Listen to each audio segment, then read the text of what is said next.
Bapak, Ibu, dan saudara sekalian, firman Tuhan akan kita renungkan dari Lukas 3 ayat 19 dan 20 demikian.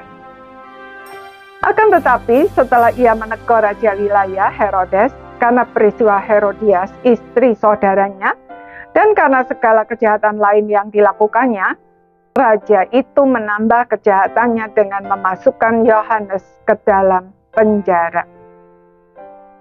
Saudara, teguran betapapun menyakitkan, bisa membuat kita bertumbuh.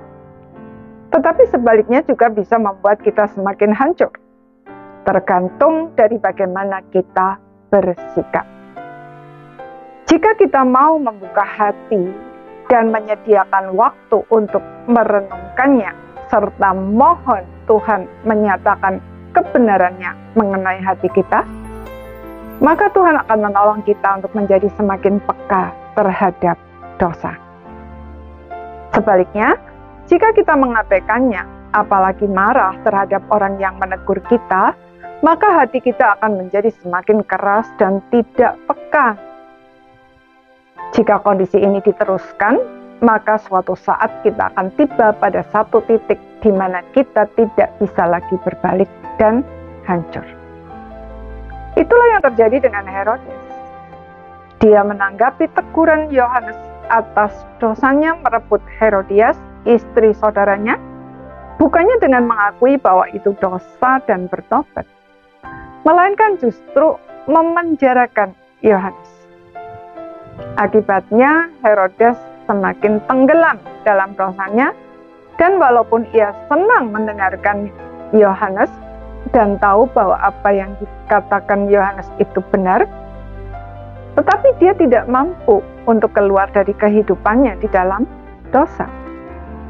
Akhirnya, Herodes pun terjebak dalam tipu muslihat Herodias. Pada hari ulang tahunnya, Herodias menyuruh putrinya Salome untuk menari. Dan Herodes sangat terkesan dengan tarian tersebut, sehingga di hadapan para tamu, dengan gegabah dia berjanji untuk memberikan apapun yang anak itu minta. Herodes tidak pernah berpikir bahwa janji tersebut akan dipakai oleh Herodias untuk menghasut anaknya agar meminta kepala Yohanes Pembaptis. Herodes pun mau tidak mau harus melakukannya, sebab jika dia mengelak, reputasinya sebagai raja akan jatuh. Saudara, kita semua membutuhkan teguran, sebab ada banyak dosa yang orang lain bisa melihatnya, tetapi kita sendiri tidak menyadari keberadaannya. Selain itu, Tuhan juga sering memakai orang lain, baik secara langsung maupun tidak langsung, sebagai sarana untuk menegur kita.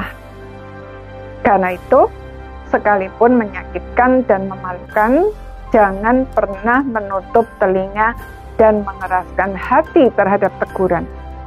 Tetapi juga jangan menerimanya mentah-mentah, sebab penilaian orang lain terhadap kita juga belum tentu benar. Mari kita bawa ke hadirat Tuhan untuk mendapat penilaiannya, sebab hanya Tuhan yang bisa benar-benar objektif dalam menilai hidup kita. Jika di mata Tuhan teguran tersebut memang benar, kita harus mengakuinya dan bertobat. Tetapi jika teguran tersebut tidak benar, kita juga harus menolak untuk terintimidasi olehnya. Dengan berbuat demikian, kita dihindarkan dari kehancuran yang tidak perlu dan bertumbuh. Kiranya Tuhan menolong kita untuk senantiasa bersikap bijak dalam menerima teguran. Amin.